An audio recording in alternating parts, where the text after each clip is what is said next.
XW Media.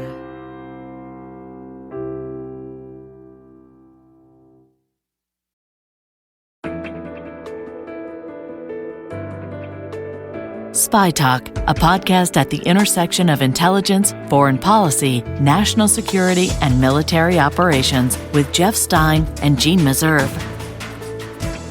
Hi, I'm Jeff Stein.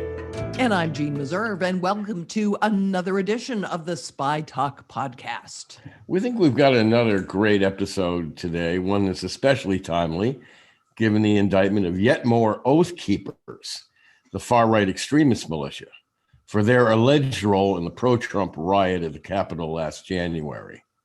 I had a conversation with Tom O'Connor. He was with the FBI for 23 years studying domestic extremism, and I asked him where we are and where we're going. People are kind of going to ground that in no way means that the threat is gone. It actually, in my eyes, I think we have more Timothy McVeighs in the offing because of the continued conspiracy theories, the continued rhetoric that is being played, not only by domestic players, but also foreign actors. That sounds fascinating, Jeanne. Tom O'Connor is a real expert, a national treasure on far-right extremists. But first, I've talked with longtime investigative national security reporter Bill Arkin about his recent Newsweek story on a vast, secret, undercover Pentagon army that disguises the operations of military intelligence and special operation troops abroad. Bill Arkin, welcome to Spy Talk.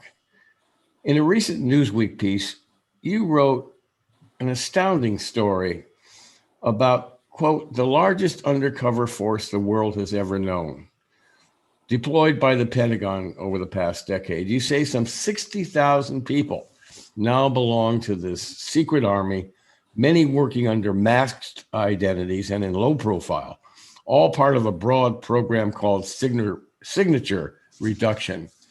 What does this all mean? Why do we need signature reduction, and explain what that is?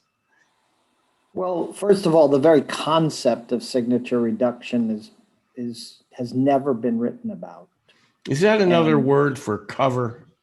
It is and it isn't, because it's a combination of both clandestine, undercover, and to some degree, operational security. So it's an umbrella term that encompasses all of those techniques, if you will, of human intelligence. And what's it for? Well, it's for OPSEC, for operational security. It's for the purpose of both protecting the identities of the operators themselves, as well as protecting the operations. So you have to go back a little bit and discuss the origins of signature reduction, which really came with 9/11, the war on terrorism, and the beginning of the military becoming more and more an operator that was clandestine and even in some cases covert. And so yet this is a vast undercover army that was created mostly to find, fix, and confront, to blunt terrorists. Yes and no, because it was probably that's its origins. But today, where a third of those 60,000 people are cyber operators and influence operators who are merely sitting at their keyboards at Fort Meade or other places, conducting social media exploitation or conducting psychological operations. It really has very little to do with terrorism anymore, or at least terrorism is not the only mission associated with signature reduction. But it's a confluence. It's a confluence of two separate things. A new mode of warfare on the one hand, the need for U.S. special operators and even for soldiers to go out there in the world and protect themselves, protect their identities, protect their families' identities while they were operating. And at the same time, the shift from the analog to the digital era, if you will, to the social media era that we live in now, the smartphone era. And so this technological shift has also forced the military to begin to think about how to operate with a lower profile and how to operate in a way that protects the identities and protects the operations of the very soldiers who are out there doing the work. Now, I say soldiers, but of course this includes civilians and contractors as well, and probably 20% or 30% of the total of that 60,000 is contractors. So we see in the creation of this vast army of people who operate undercover, covertly, clandestinely, in low profile, with misattribution or non-attribution online. It's a wide variety of techniques, but they're all essentially complying with the rules of what are called signature reduction. Can we infer from that, Bill, that our adversaries are very aggressive in trying to find out the identities of our military personnel? Well, I think that that's intrinsic in this whole discussion. I mean, the spy versus spy game, which, you know, goes back to Mad Magazine, is one that is the constant of intelligence operations. I mean, I was in Army intelligence in Berlin in the 1970s. You were in Vietnam. I mean, keeping information from the enemy, operating clandestinely, conducting operational security, OPSEC measures, have become just more and more complicated because there's not a singular enemy, and the paths to the discovery of information that is useful to the enemy has increased exponentially. So we see that, say, for instance, when a soldier or a contractor or a civilian working at the Pentagon might make a Facebook posting of, here I am in Burkina Faso, and all of a sudden they're revealing useful intelligence information that is otherwise protected and controlled by the Pentagon. So the measures of signature reduction are everything from the guys who are in the deepest cover, who are operating in places like Pakistan or inside Iran or inside North Korea, where they really require the full efforts of the intelligence community to protect their identity and protect their physical security, all the way down to people who are sitting behind their keyboards, people who are sitting at various cyber centers, who are operating, say, in social media against Al-Shabaab or against ISIS or other organizations. And in fact, a big part of the signature reduction effort is to be able to operate in places like Africa, where the dirty work is really being done by the locals. I mean, even in places like Somalia, a big part of the United States' effort is to get the Somali special forces and Somali intelligence services to be able to do the work that the United States doesn't want to take the risk to do. And so, but in order to do that, they still have to protect the fact that there are bases in Somalia, the fact that there are special operators on the ground, their identities, et cetera. A story was told to me when I was reporting this out of a soldier who actually operated inside Yemen, and he would get off of an airplane in Yemen as himself, but then within hours, he would change his credentials and his identity inside the country to being somebody else. So he could disappear, if you will, into the operation. And this is a more common element, although again, I describe in this article the enormous efforts that are underway to defeat biometrics.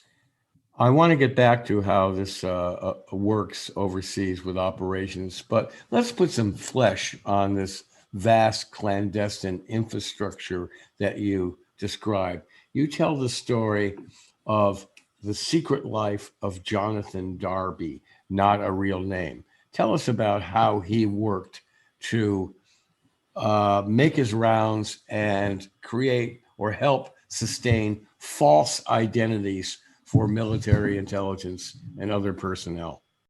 Sure. Probably out of a couple of hundred calls I made over 2 years, a couple of hundred contacts, I might have been able to get 10% of them who didn't hang up the phone or tell me that I was a agent of the Russians. This was one, a retired Army enlisted man who had worked in Human his entire career in the Army and had gotten out and was now working for a small company that services the signature reduction world. He works out of a secret organization that exists in Elk Ridge, Maryland. And that secret organization is responsible for the administering of the identities and the travel documentation and the finances of people who operate undercover. I think it's a 400-person organization with a half dozen contractors, and contractors meaning contracting companies. And they essentially take people in the special operations world and in the defense clandestine service and provide the false documentation. They provide the false IDs. They provide the credit cards, the banking, the pocket litter, if you will, that is associated with their false identities, arranges their travel, and then backstops them online to ensure that they're not revealing anything in both their fake lives and in their real lives. So these are people who have to maintain both. And in fact, some people who operate undercover, like Knox, non-official cover, they have to have their real lives maintained while they're not under non-official cover. So you describe, that's how all of these things go together. You describe a typical day for him. He gets in a government car, one of 200,000 federal vehicles owned by the General Services Administration. It's not registered in his real or fake name, or the magnetically attached Maryland license plates really for his car. So what does he do?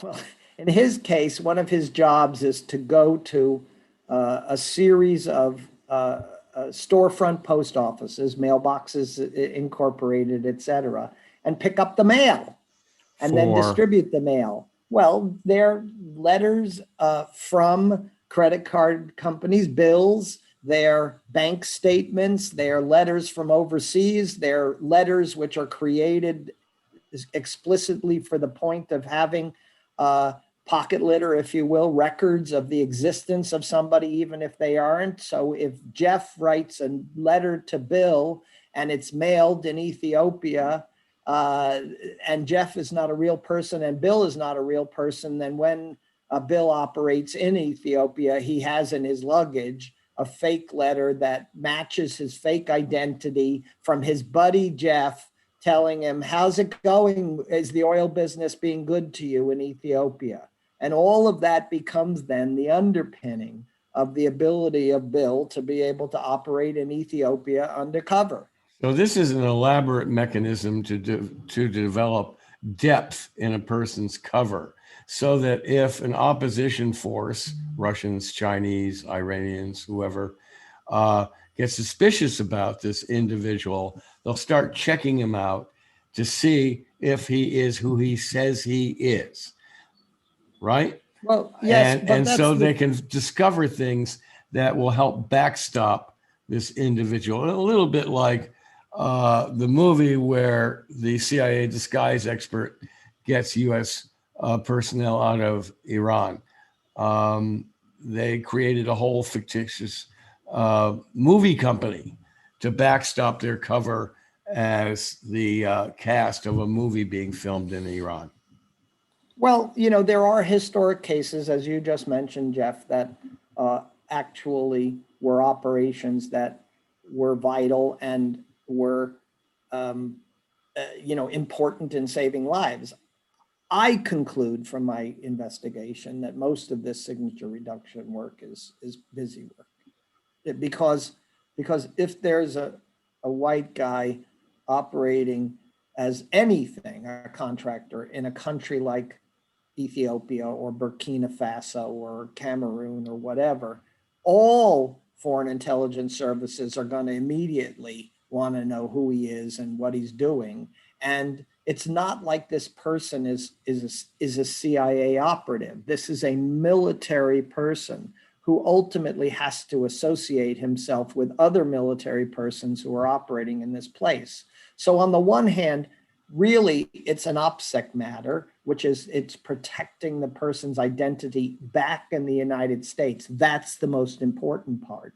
But if that person were actually captured, I would think that the United States, at least at the diplomatic level, would immediately say this is a soldier, because then they're subject to the Geneva Convention and the protections associated with being a soldier, that they're not a covert operator. And that's what distinguishes the CIA from the non-CIA operators who are undercover, which is to say that CIA people are not accorded the privileges of the Geneva Convention. And in fact, as we know, there have been CIA people who have been captured by the enemy, and they've been held for long periods of time because diplomatically they've not been able to be released. In the case of military people, it's a very different case.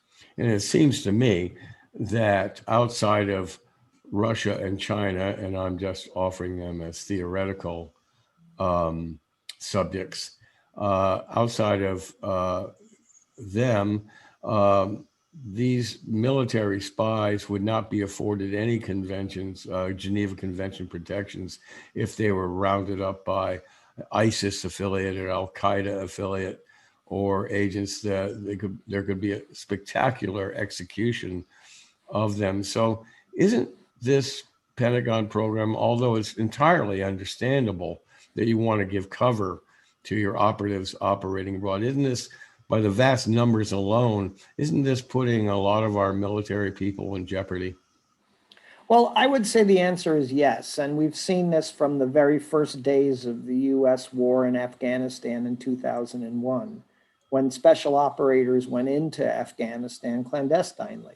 And in some cases, some of those commanders of the Northern Alliance and the Uzbeks and the Tajiks didn't want them operating in uniform. And it became a rather sensitive issue, because if special operators are on the ground in a combat zone and they're not operating in uniform, then there are questions as to whether or not they are suitably identifying themselves as combatants under the Geneva Convention. And if they're not suitably identifying themselves as combatants, meaning wearing a uniform, then they could be denied the privileges of the Geneva Convention. This has been a controversial question from day one. And I think Rumsfeld decided that the risks was worth it. And since then, the operations that military people have undertaken in denied areas, I put that in quotes, denied areas, in Pakistan, in Yemen, in inside Syria, et cetera, does run the risk of their being particularly vulnerable. Now, I mean, that's what the military signs up for. And the question is whether the operations themselves are greater than the risk involved in the force protection and the operational security of those people. And I think what we see in this vast signature reduction industry, over 100 contracting companies, thousands of people administering this whole program, is that they've built up this capacity to improve the operational security and the physical security and the protection of these people when they're out there operating in the Middle East and in Africa, specifically because they've lost many of the protections of the Geneva Conventions. What's your estimate of the number of military operatives in the field at any one time under this program? Somewhere in the area of 5,000, I think, is what I've heard. So that includes most Joint Special Operations Command operators who operate under false identity when they are on the ground. That includes human intelligence collectors and operators who work for either the Defense Clandestine Service or for SOCOM, the Special Operations Command. And that includes the intelligence collectors, especially the close-in intelligence collectors. That is the SIGINT people who operate inside places like Afghanistan, Syria, et cetera, who have to get close to the signal source, the cell phone, the walkie-talkie, whatever, because it doesn't propagate very far. So close in SIGINT is a huge growth industry within the U.S. military and in intelligence worlds. And at any one time, a special unit headquartered at Fort Belvoir, Virginia, sends people out into the field all over the world to collect special signals, cell phone signals, and even to detect and jam IED triggers that are associated with cell phone and garage door openers and other kinds of low-level signals that you can't get to unless you're in the radius of the signal itself. You say in your piece that there's never been any hearings on Capitol Hill, no congressional oversight of this really vast program. How do you account for that? Secrecy, Jeff, secrecy. It works. You mean secrecy, that the military is keeping knowledge of this program or the depth of this program from Congress? Well, I don't know if they're keeping it from Congress in that way. I mean, secrecy to me has often been most effective when the secrets are sitting in plain sight. So, when you stamp something with a giant code word and you make it into a special access program, there are rules that then require reporting to Congress. So the irony is that the easiest way to keep something secret is to put it in the file cabinet, not to register it as a special access program, which then under the law requires reporting to Congress. Signature reduction isn't exactly that because it's a term of art. It's an informal term that applies to this broad range of activities. But the truth of the matter is, and by the way, it falls under numerous special access programs. But really what we're talking about is that no one, up until I think I wrote this article, had a sense of the scale of signature reduction. Of course, they knew that the Defense Clandestine Service, or they knew that the Joint Special Operations Command was engaged in clandestine operations, but that 60,000 people were could dip into these identities or could operate in this way, or that the size of the cyber operations force had grown into the thousands, or that there were so many companies with classified contracts which were administering this program. Nobody I talked to, except one person who was a retired general who had overseen the Defense Department Special Access World, really knew the scope of the entire program of dozens of people I talked to. As we've seen in the past, these black programs, as they're called, are ripe for corruption and abuse. So did you sense any of that going on in this program?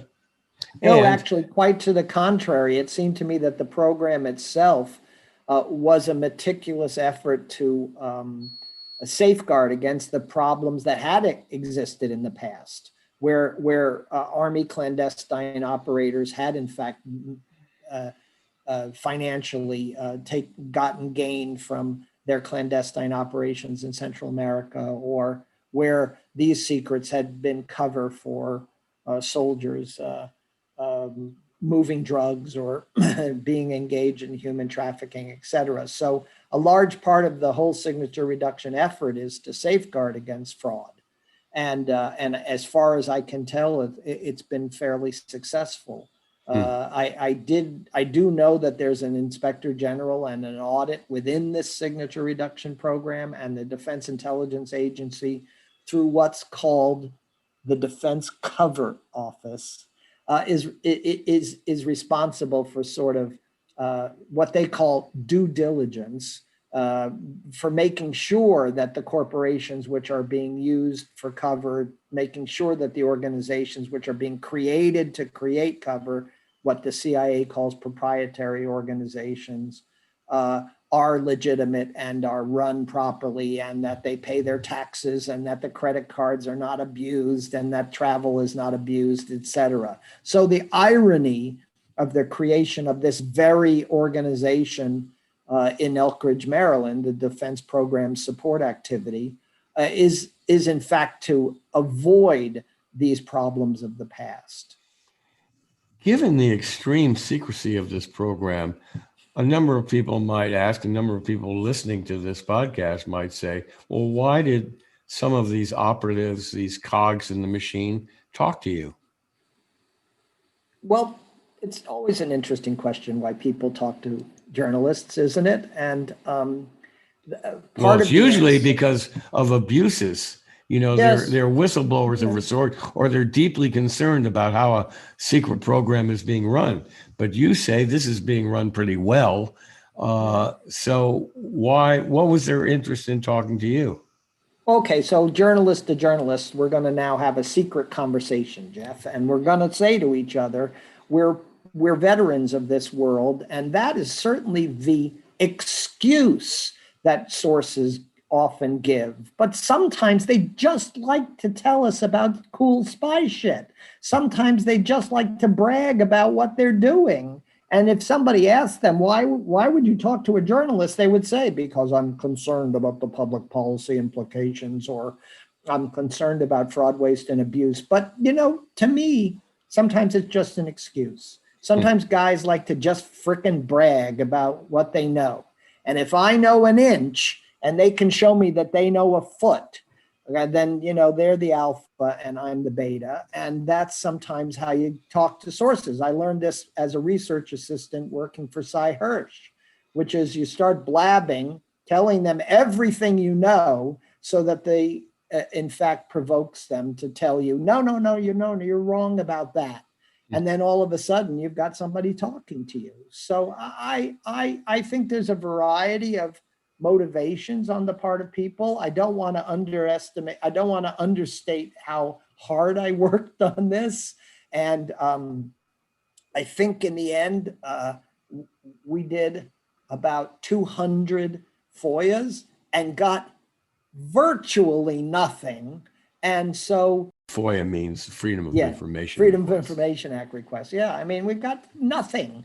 Neither confirm nor deny responses. We can't confirm or deny the existence of this organization or this program or this activity, or, you know, we're still waiting on answers years later. So I think that the reason why, I mean, I did an enormous amount of research and really, I'm going to say, revealing my tradecraft, that the main source of information for me to put together a picture of this was resumes and job announcements. And once I was able to build this kind of skeletal picture, if you will, the dinosaur in the museum that was just bones, it was a question of then going out and finding some of the flesh that I could add to that. And that was really the hardest part, which was finding people who would be willing to talk about what they did. I pledged to each person that I talked to that I would not reveal any active operations or any tradecraft that was being utilized that would jeopardize what they were doing. But other people openly told me things about how we defeat biometrics at the border, how we utilize false identities, how we utilize false online personas, how the software works to create misattribution and non-attribution in online operations. People talked about it because it's cool spy shit. It's Q stuff from James Bond, and they wanted to talk about it. That's the irony. Can we expect more follow-ups on this story from you? You can, because I'm working right now on the dramatic and incredible growth of special access programs in the last decade. Interestingly enough, how many of those special access programs are not any longer about protecting stealth technology from the enemy or protecting weapon systems capabilities, that they are about operations. And it's a really interesting story, and really delves into the special access program world, a world that only receives the most cursory examination from Congress. And I'm working on that. Yes. Well, we'll look forward to reading about that and have you back on when you publish again. Bill Arkin, it's been a great pleasure to have you on the Spy Talk podcast. Thank you. Thanks for having me on, Jeff.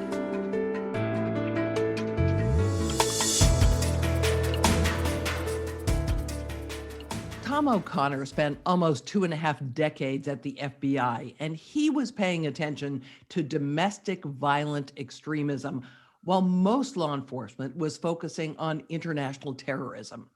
I asked him a question I get a lot. You might get it too, Jeff. Are we facing the possibility of a civil war in the U.S.? I think we're further down that road than we've been in a long time. It's not the first time that the United States has had a polarized political stage, but I think we're worse off now for many reasons. And I think just the proliferation of social media platforms, a 24-hour news cycle, and the ability of conspiracy theories to just spread like wildfire. All it's doing is putting gasoline onto an already lit flame. So we heard a lot during the Trump administration about Antifa and extremists on the left. Are you more worried about them or the groups and individuals on the right? Well, I think if you look at the statistics, you'll find that the right-wing extremism has been a higher lethality rate. Clearly, it really is apples and oranges with the number of deaths attributed to the right wing. But the left wing has been there for years and years, right? I worked in the FBI for 23 years working domestic extremism. And at many, many events, the violence that was taking place at World Bank events in 2007 and back in 2002, these were mostly the violence came from the left. The right wing actually won the day by not getting involved in the violence publicly. And you would often see them stay behind the police lines and not going outside those police lines because they realized that at the end of the day, they could come out and say, hey, we were just exercising our First Amendment rights to free speech and peaceable assembly, and look at what these people did on the other side. But boy, that's changed. Sadly, that has changed on both sides of that coin. Now people are making violence take place in public arena in a much larger scale, and it is disturbing because you really don't have one without the other, right? Many of these groups that have formed in the past several years on the right are formed to counter the narrative that they've been told is coming from the left. As you mentioned, Antifa is coming to your hometown, and so we had militias standing outside of small town grocery stores to protect them from something that clearly was not going to happen, but they believed it. So we've been hearing a little bit less about the right-wing extremists, except for the fact that the FBI is investigating and making arrests.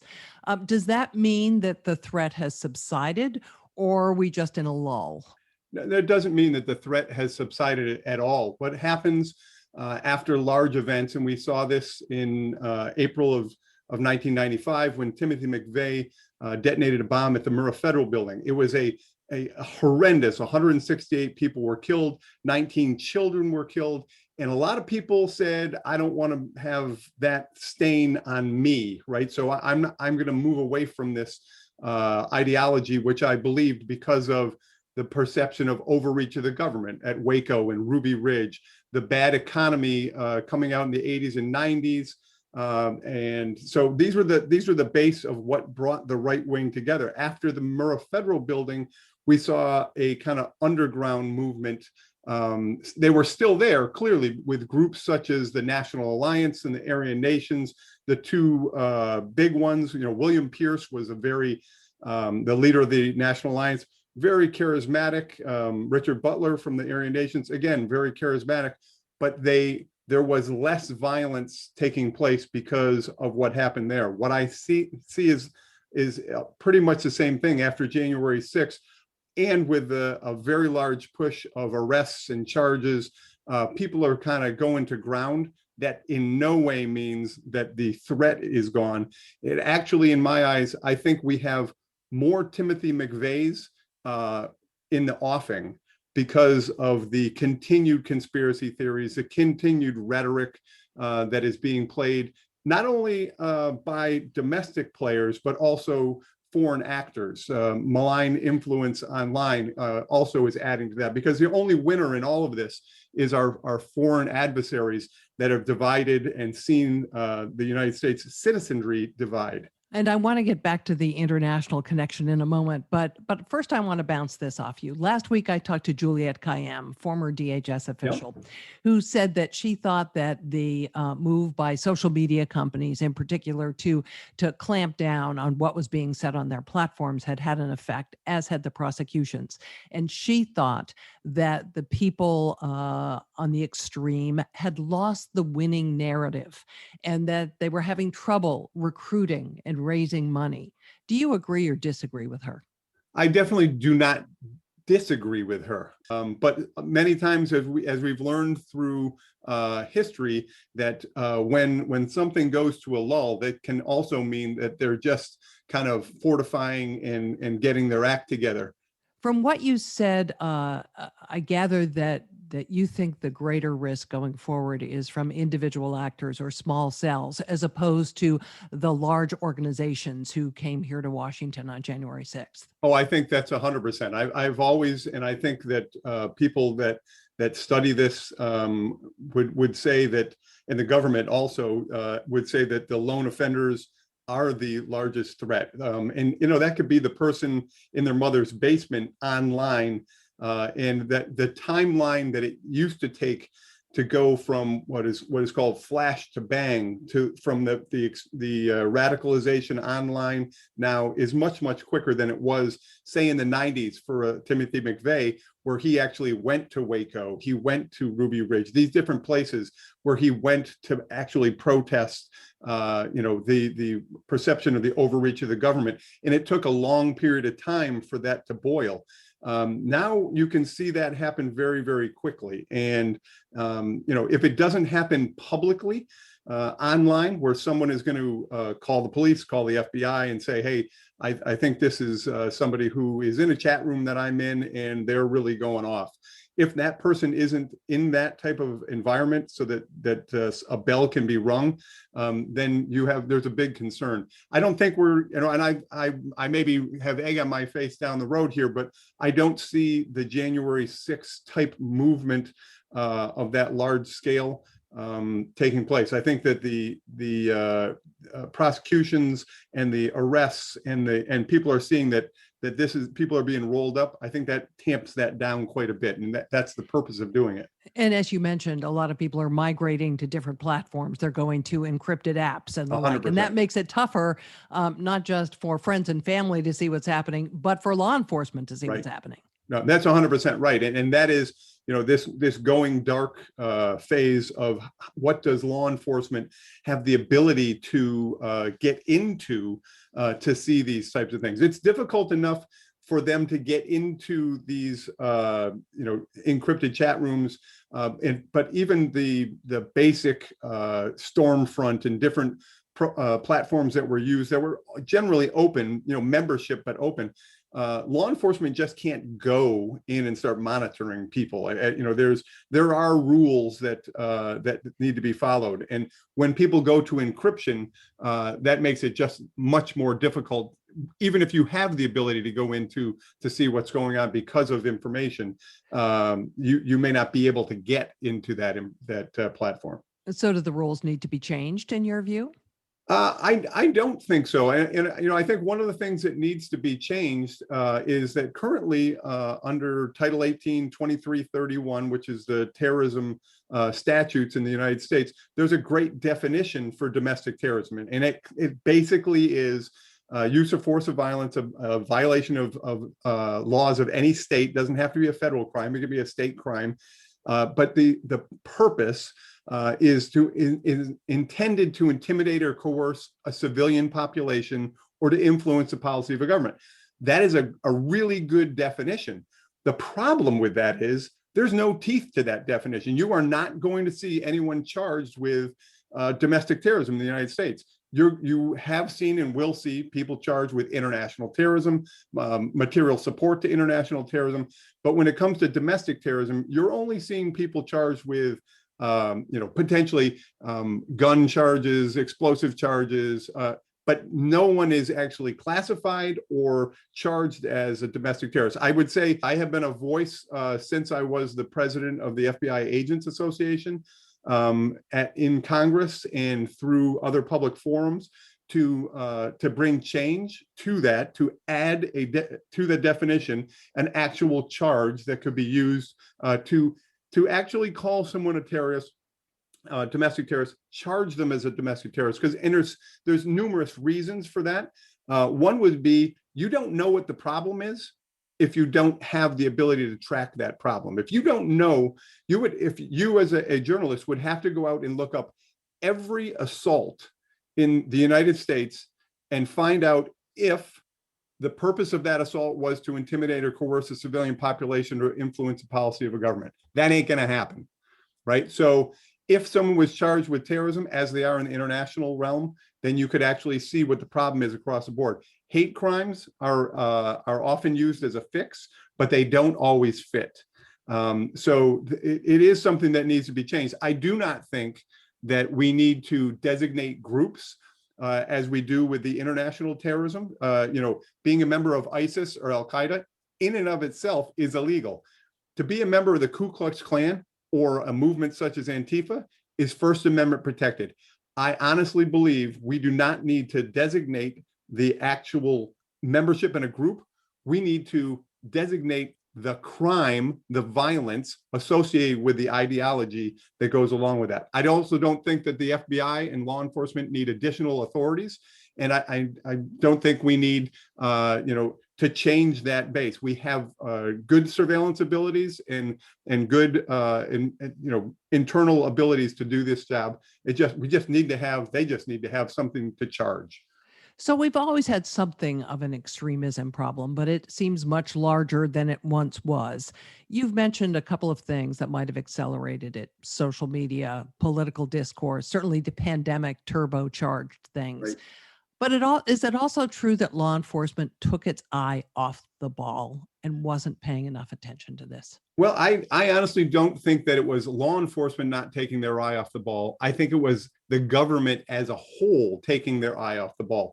And that might not be something to blame them for. Because if you look at the FBI, okay, the lead counterterrorism agency in the United States, on September 10th of 2001, there were X number of agents working counterterrorism or in general in the FBI.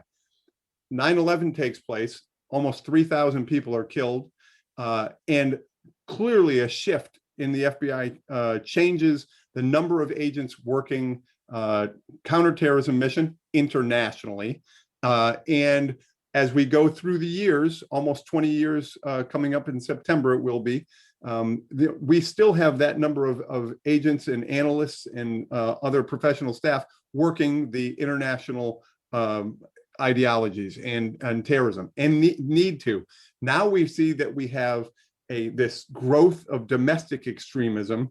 Where do you get your agents to work this? Because virtually there are the same number of FBI agents in the FBI when I came in 1997 and when I left on September 11th, 2019. The numbers haven't changed. So if you're now going to have, and you need to keep your eye on the ball of international terrorism, and if you now need to have your eye on the ball of domestic terrorism, how do you do this without adding bodies to work that stuff? And that needs to happen. So some criticism has been made about the miss on January 6th. Many people say that the intelligence was politicized, and that's why the alert wasn't sent out. Warnings weren't issued, why people weren't prepared for this to happen in Washington, D.C. Do you agree that politicization was a factor? I really don't. I think that there were several factors that go into that. One is that domestic extremism up until January 6th, and I worked it for 23 years, was considered a second tier priority. No question. And there is no one in the FBI or in the government that can look me straight in the face and tell me that domestic terrorism was as high a priority as international terrorism, because it's not true. It was not. I can tell you this: if information came in that ISIS was planning to do something at the Capitol in that day, it would be all hands on deck. No question about it, right? But because it's domestic extremism, it wasn't taken as that first tier. You mentioned international ties earlier, and I want to take us back to that. How deep are the international ties of some of these groups, and how much do they worry you? We would have to be idiots to not think that our foreign adversaries are seeing what has happened basically in the United States overall with a political divide, and just captured that moment. Clearly, you have influence online, and then potentially you have funding coming through different sources to assist these groups. I mean, if you look Is at it happening? Charlottesville, Do you know if that's happening? Are they? I mean, I think we'd be foolish to think that it hasn't happened in some ways. Publicly, it has been. There was a gentleman from Traditional Workers Party who said that he received money from oligarchs out of the Russian area. Is that true? I don't know, but it doesn't take a lot of money to actually do some influence. If you look at Charlottesville, right, and you see the night before the Charlottesville event where Heather Heyer was killed by a right-wing extremist who drove his car into a crowd, the night before that melee at Charlottesville, there was an event that took place at the University of Virginia, and you had about 800 right-wing extremists march on a statue on campus. And so the mere fact that was a big watershed moment in my eyes, because I have worked this stuff for years, and you see 25, 50 people get together, and it's all been word of mouth, that type of thing. Here you have almost 1,000 people, young, college age, mostly males, showing up here wearing the same type of dress, the white shirt and tan pants in many cases, and carrying tiki torches, right? So if you're looking at that, somebody had to pay for 800 tiki torches. You tell me, as we're moving into the summer and you go to your local hardware store and you buy 5 tiki torches, it's going to cost you over $20. Multiply that by even 500, right? So we're talking a substantial payment by somebody towards an effort like that. Looking forward, who are you most worried about? Is it the white supremacists? Is it the neo-Nazis? Is it the incels? Is it Antifa? Well, it really is a combination of all of that, plus the conspiracy theories. So we see groups like QAnon who have all of the stuff that they believed was going to happen, the steal of the election and all of this stuff, none of it came true. So where have these people gone? They've gone to right-wing groups that are there to welcome them with open arms. And they've also gone to the anti-vaccine movement. So you're seeing some changes in a lot of these right-wing groups. So I honestly believe that our right-wing extremists are the most volatile currently, but as happens over decades of domestic terrorism or any type of terrorism, is you have that flow, and then there's going to be a reaction. So if we remember in the 60s and 70s, there were groups such as the Weather Underground that were blowing up police stations, police cars, doing real deal terrorism. And that in and of itself helped spur the right wing of the 80s, 90s, and then we've continued. So how worried are you right now about what's going to happen in the next 6 months, the next year? There are potentially more Timothy McVeigh types currently in the United States that are not going away. These people who are potentially actors in domestic extremism, they've got personal grievances that they are holding. They mostly blame the government for. You don't never blame yourself because you don't have a job, because your kid's a screw up or whatever it is. You don't blame yourself. You blame the government. And if we look at the 90s, we saw the perception of the overreach of the government at Ruby Ridge and Waco. If we look now, we're seeing the overreach of the government because of the pandemic. The Second Amendment, once again, is felt in these circles that government is going to be coming for your guns.